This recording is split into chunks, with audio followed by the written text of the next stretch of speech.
And welcome to Housing TV News at the top of the hour, coming to you from our studio in the nation's capital, Abuja. I am Flor Army, our top stories. Federal government tightens monitoring for China passengers after new virus breakout. Senate committee meets, sets January 31st deadline for 2025 budget passage. Economic and Financial Crimes Commission sacks 27 corrupt officers, probe $400,000 fraud complaint. Federal government allocates 11.5 billion naira for 20,000 housing units on the renewed hope agenda in 2025 budget. On the foreign scene, Biden's plan to boost fossil fuel production. We begin with the Senate. The Senate Committee on Appropriation has proposed January 31st as the target date for the National Assembly to submit and potentially pass the 49.7 trillion 2025 budget. The committee declared that it will suspend the plenary for 2 weeks upon resumption on the 14th of January 2025 to allow all agencies of the government to defend their estimate before the National Assembly. It has also fixed Thursday to hold an open day on the budget consideration, which will gather inputs from various stakeholders and civil society organizations. The chairman of the Senate Committee on Appropriations, Senator Adiola Olamilokon, stated this during a meeting with chairmen of all standing committees in the Senate to discuss the procedures for budget consideration. As you're all aware, the president laid the budget before the Nationals on the 18th of December. And on the 19th, the budget was debated for second reading and transmitted to the Committee on Appropriation. And from there, we went on our recess. On January 6th, work has begun in earnest, and we have started.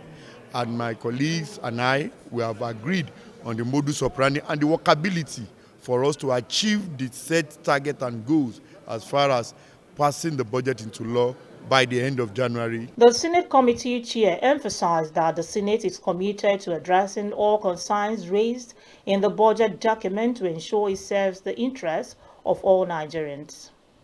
In another development, the House of Representatives says it is set to commence the 2025 budget defense sessions with ministries, departments, and agencies on Tuesday, with a report from the exercise expected to be harmonized on the 22nd of January. With the report expected to be laid at plenary on January 31st by the House Committee on Appropriation. The chairman of the House Committee on Appropriations, Honorable Abubakar Kabiri Bishi, disclosed these in an interview with journalists after the inaugural meeting of the panel on Monday. We just had an inauguration meeting today for the 2025 appropriation bills, which you have been aware that the president has presented the budget to us. And by tomorrow, we'll start the budget defense by all the MDS. From tomorrow to the 17th, we are going to do budget defense. And we may likely harmonize by 22nd. But what's willing by 31st, we can lay our reports. No, we are going to study the budget. All our committees will study the budget. And I believe the budget is for Nigerians. It's for our development, infrastructures, and other important things. And I'm sure Nigeria will be happy with it. Recall that on the 18th of December 2024, the President Bola Ahmed Tinubu presented the 49.74 trillion naira 2025 budget before a joint session of the National Assembly. The House also followed up by passing the budget through second reading on December 19, 2024, and referred it to the Appropriations Committee, with all standing committees as subcommittees for further legislative action. Away from the Senate to national matters, the federal government has announced the activation of surveillance measures for inbound passengers from China in response to a surge of the human metapneumovirus, a respiratory virus causing significant concern in the Asian nation. This decision, disclosed earlier in the week by the Nigerian Center for Disease Control and Prevention, aims to prevent the spread of the virus into the country. HMPV, which was led to overcrowded hospital and emergency measures in northern China provinces, has particularly affected children under 14 years. Neighboring countries, including Cambodia, Taiwan, and Hong Kong, have reported isolated cases and are closely monitoring the situation. China's health authorities have implemented preventive measures such as wearing masks, social distancing, and disinfection of public spaces to curb the spread. While HMPV is not new, it was first detected in Pakistan in 2001. Its recent surge has reignited global health concerns. The Economic and Financial Crimes Commission, in a statement on Monday, says it dismissed 27 of its officers last year for misconduct and fraudulent activities. The EFCC spokesman, Dele Oyewale, said the dismissals followed recommendations from the EFCC Staff Disciplinary Committee, which were ratified by the EFCC chairman, Ola Olukoyede. The anti-graft agency also said it was investigating a trending $400,000 claim of a yet-to-be-identified supposed staff of the EFCC against a sectional head. In addition, the EFCC issued a warning to the public about impersonators and blackmailers exploiting the name of its chairman to extort money from high-profile suspects under investigation to refrain from such acts or face the consequences. The FCT commander of the Nigerian Police Force has apprehended and paraded approximately 50 individuals suspected of engaging in vandalism and theft of public infrastructure, including manholes covers.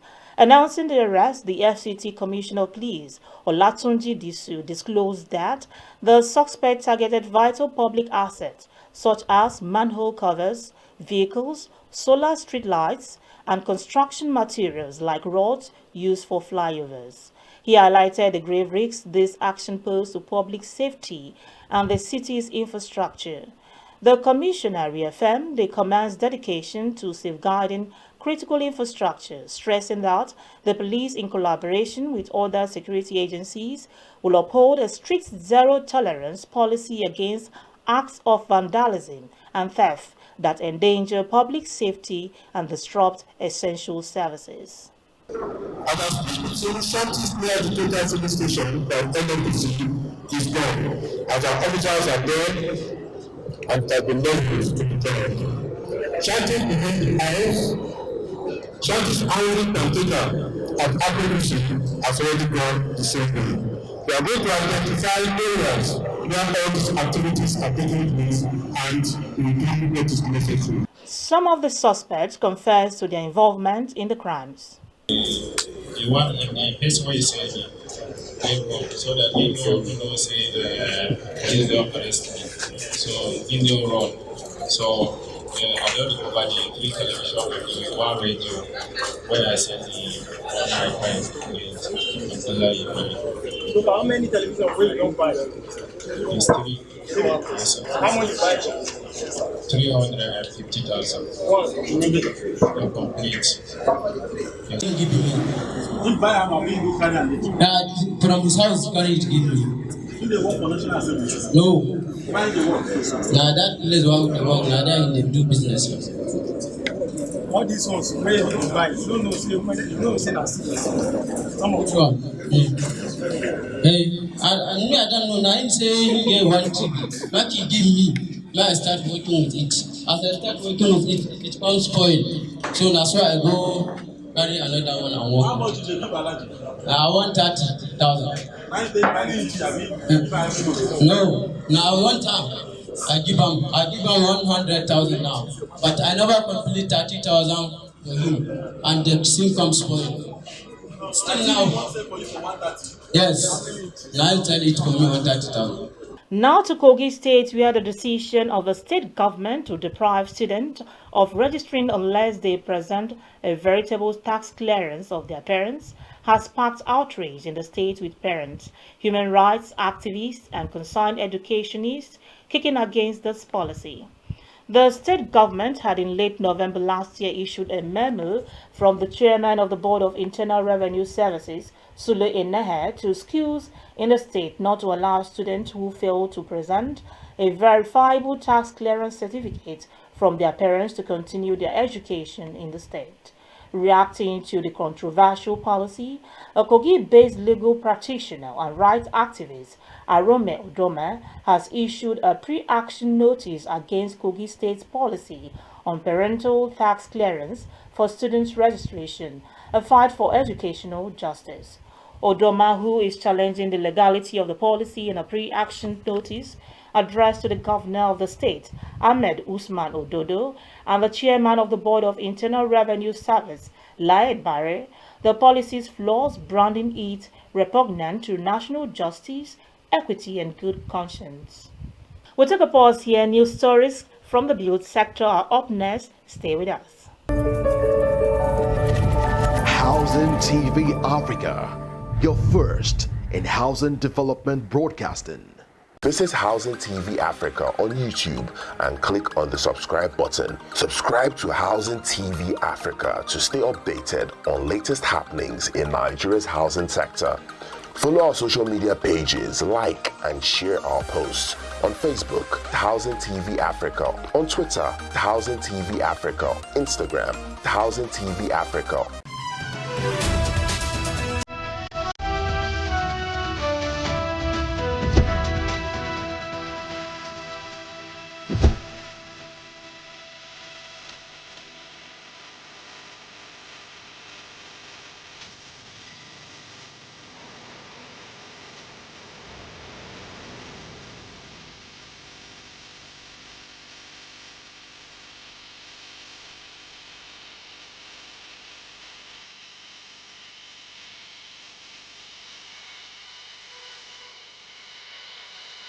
Welcome back. Glad to have you join us on Housing TV News at the top of the hour. Now to the build sector.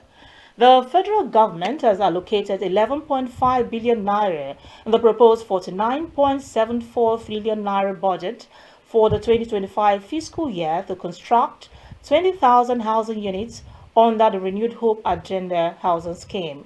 This allocation falls under the Federal Ministry of Housing and Urban Development's total budgetary allocation of 98 billion 129,466,213 naira. Beyond the Renewed Hope Agenda scheme, an allocation of 3 billion naira for a prototype housing scheme in Suleja, Niger State, and Ikorodu, Lagos State, was included in the allocation under the Ministry of Housing and Urban Development. The project, which is ongoing, aims to address Nigeria's housing deficit by providing affordable housing solutions to citizens across the country. This substantial investment reaffirms the government's commitment to enhancing housing infrastructure and ensuring Nigerians have access to decent accommodation.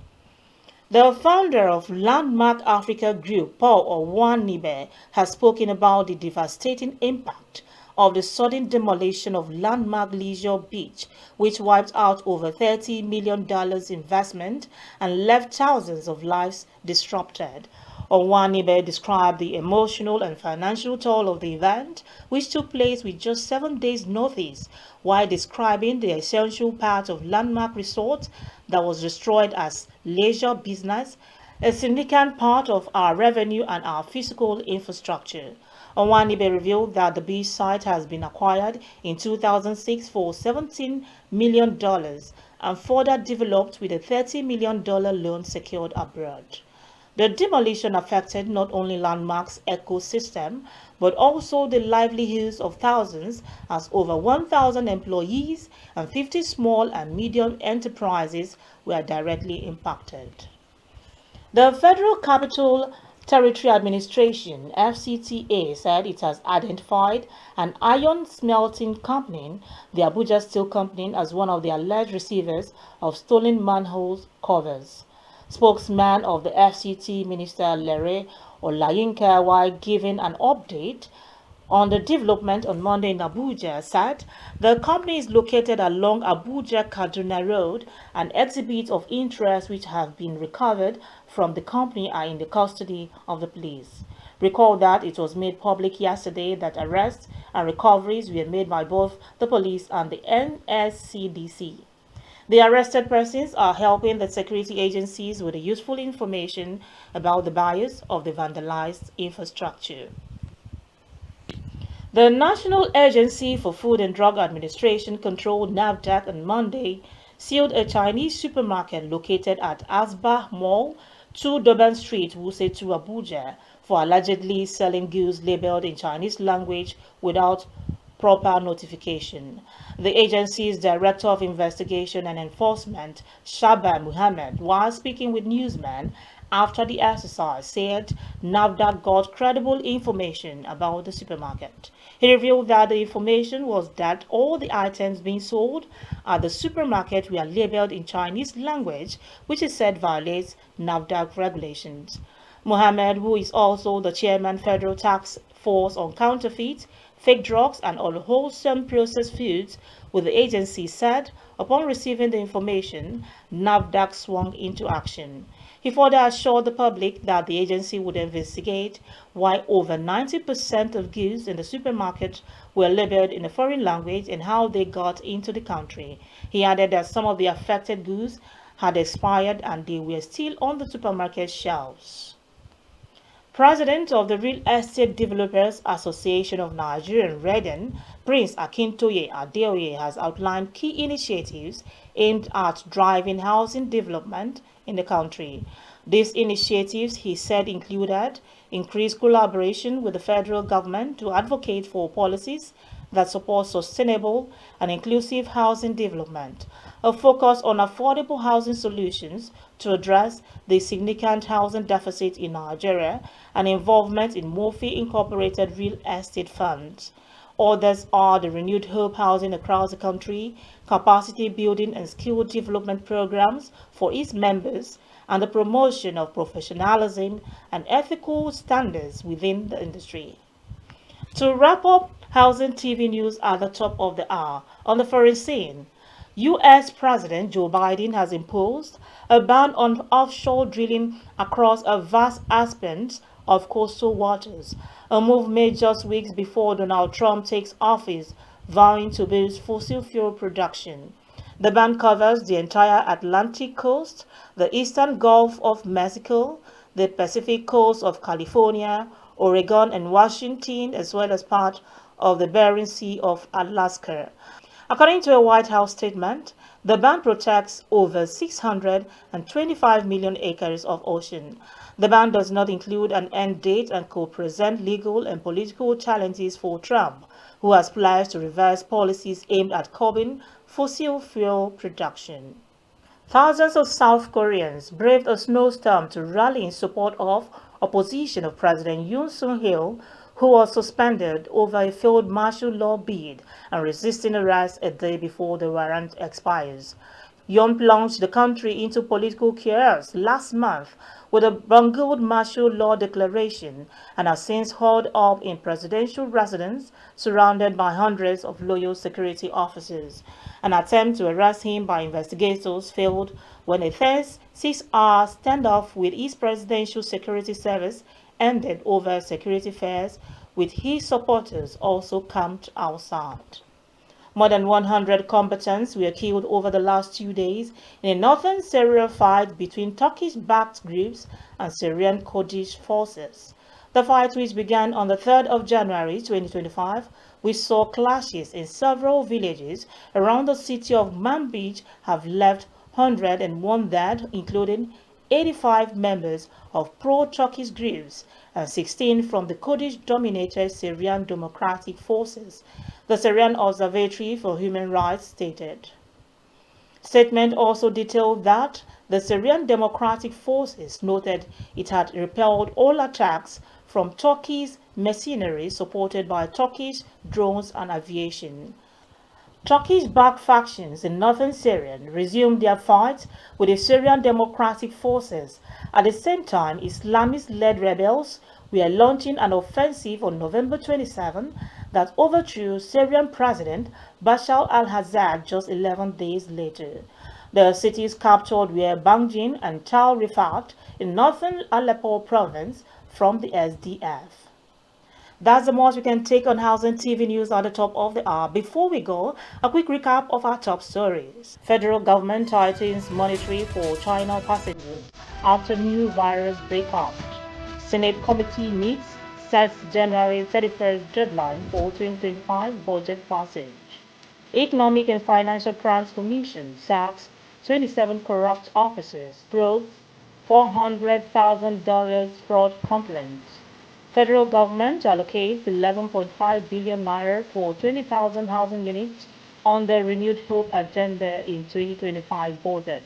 On the foreign scene, Biden's plan to boost fossil fuel production.